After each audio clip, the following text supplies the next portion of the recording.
Good morning प्यारे बच्चों। आज मैं फिर आपके सामने इस वीडियो में स्वागत करती हूँ। आइए फिर हम आपको कक्षा 9 में 11 के कोशिका चैप्टर के बारे में फिर से लेकर चलते हैं। जो हमने अधूरा छोड़ दिया था उसी को हम पूरा करने चल रहे हैं। तो आशा है कि आप अपनी इसे कॉपी में नोट कर लिए होंगे और अच्छे से पढ़ रहे होंगे। तो चलिए हम क्लोरोफिल मतलब क्लोरोप्लास्ट लवक प्लास्टिड के बारे में हम बात कर चुके थे। वो कितने प्रकार के होते हैं, क्रोमोप्लास्ट क्या होता है और ल्यूकोप्लास्ट क्या होता है, कहाँ पाया जाता है ल्यूकोप्लास्ट। पौधों में फल फूल पत्तियाँ ये सब रंगीन क्यों दिखाई देती है, इसका प्रमुख कारण था। तो आइए जो हम आपके सामने लेके चलते हैं, हरित लवक क्या होता है इसके बारे में चर्चा करते हैं। तो चलिए देखते हैं क्या होता है हरित लवक। तो यहाँ पर देखिए हरित लवक लिखा है। हरित लवक हमने ये बताया था जिससे क्रोमोप्लास्ट में क्लोरोफिल नामक वर्णक पाया जाए उसे हम क्या कहते हैं, हरित लवक कहते हैं। तो देखिए यहाँ पर नोट करके लिखा है कि हरे टमाटर प्रायः लाल हो जाते हैं। आपसे ये क्वेश्चन पूछा जाता है कि हरे टमाटर प्राय लाल हो जाते हैं, किस कारण से, क्या कारण है हरे टमाटर लाल हो जाते हैं। तो हरे टमाटर लाल हो जाते हैं, एक वर्णक पाया जाता है। सब इस पृथ्वी पर जो रंग बिरंगा संसार दिखाई देता है वो पिगमेंट का ही, प्लास्टिड का ही रोल है पौधों में।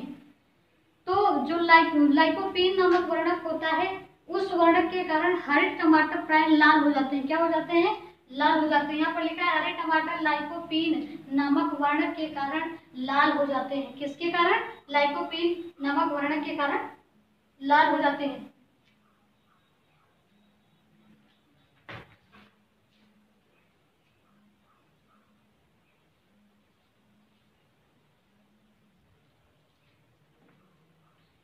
तो चलिए देखते हैं फिर से आगे।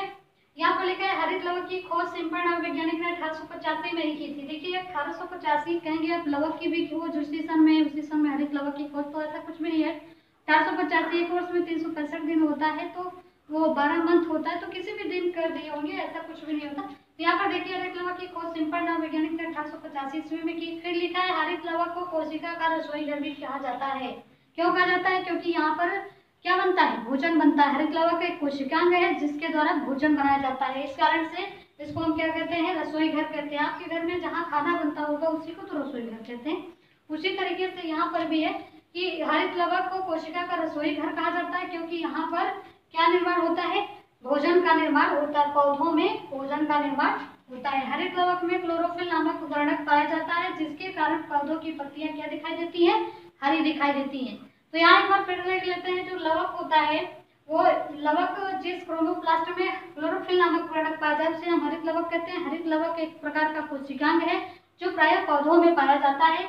इस कारण से पौधे अपना भोजन स्वयं बना पाते हैं और वो स्वपोषी होते हैं। क्या होते हैं, स्वपोषी। अब आप कहेंगे स्वपोषी क्या होता है, तो स्वपोषी उन्हें कहा जाता है जो अपना भोजन स्वयं बना ले, अर्थात दूसरों पर निर्भर ना हो। तो पौधे अपना भोजन स्वयं बनाते हैं। अब कहेंगे कि क्या हम अपना भोजन स्वयं नहीं बनाते, हम तो रोज सुबह सुबह बना कर आते हैं। तो ये भाई भोजन नहीं है, तो वो किसी के द्वारा बनाए गए भोजन को पका कर खाते हैं, ऐसा कुछ भी नहीं है।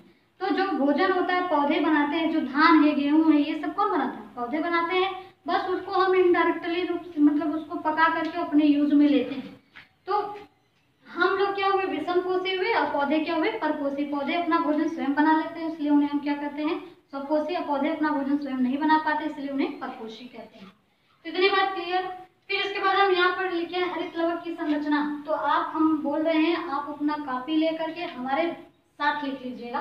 तो देखिए हरित लवक एक प्रकार का कोशिकांग है। क्या है, कोशिकांग है। हरित लवक एक प्रकार का कोशिकांग है। और इसकी संरचना में अगर हम बात करें तो देखिए हरित लवक दोहरी भित्ति युक्त संरचना होती है। जैसे माइटोकॉन्ड्रिया केंद्रक में था उसी तरीके से तो हरित लवक दोहरी भित्ति युक्त संरचना होती है। इसकी बाहरी भित्ति को हम बाह्य भित्ति और अंदर वाली कला या भित्ति को हम आंतरिक भित्ति कहते हैं। अब जो हरित लवक होता है इसमें दो संरचनाएं आपको दिखेंगी। एक या हम ये कह सकते हैं हरित लवक में सिक्के के ढेर के समान संरचनाएं दिखाई देती हैं, जिसे हम क्या कहते हैं, ग्रेनम कहते हैं। क्या कहते हैं, ग्रेनम कहते हैं। तो एक बार फिर से देखते हैं, हरित लवक दोहरी भित्ति युक्त संरचना है जिसमें बाहर वाली भित्ति बाह्य भित्ति और अंदर वाली भित्ति आंतरिक भित्ति कहलाती है। इतना क्लियर। फिर आगे चले तो हरित लवक के स्ट्रोमा भाग में सिक्के के ढेर के समान संरचनाएं दिखाई देती हैं जिसे हम क्या कहते हैं, ग्रेनम कहते हैं। तथा इसकी एक इकाई को थैलाकोइड कहते हैं। क्या कहते हैं, थैलाकोइड कहते हैं। तथा इसकी एक इकाई को हम क्या कहते हैं, थैलाकोइड। जैसे सिक्का ढेर सारा रख दें और ढेर सारा वो बन जाए उसको हम क्या कहेंगे, पूरे को ग्रेनम। और अगर एक यूनिट हो, एक सिक्के को हम क्या कहेंगे, थैलाकोइड कहेंगे। फिर ये जो ग्रेनम होते हैं ये आपस में एक संरचना द्वारा जुड़े होते हैं जिनको हम पट्टालिका कहते हैं। क्या कहते हैं, पट्टालिका। इंग्लिश में हम लैमेली बोलते हैं। क्या बोलते हैं, लैमेली।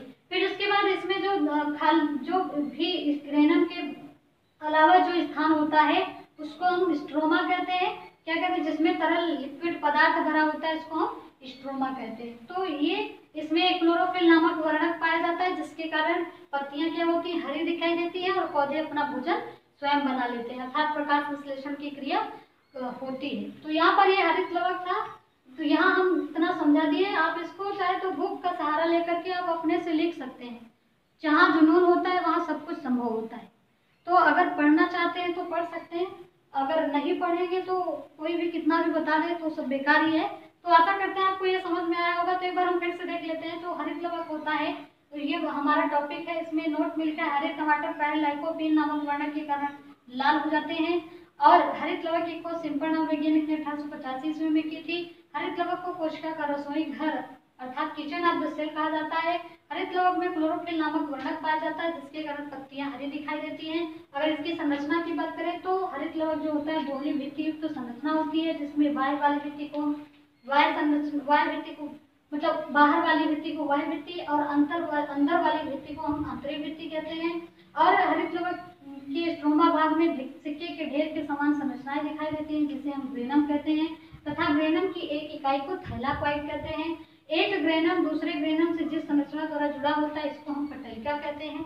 और जो हरित लवक में तरल चिपचिपा पदार्थ भरा होता है उस भाग को हम क्या कहते हैं, स्ट्रोमा कहते हैं। क्या कहते हैं, स्ट्रोमा कहते हैं। तो आज के लिए इतना ही। आगे नेक्स्ट आपको वीडियो में बताया जाएगा।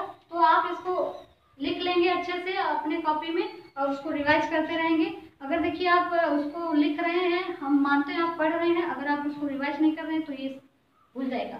और पढ़ाई तभी सार्थक होती है जब आप उसको रिवाइज करते रहेंगे, अन्यथा पढ़ने का कोई मतलब नहीं है। तो आज के लिए इतना ही। Thank you.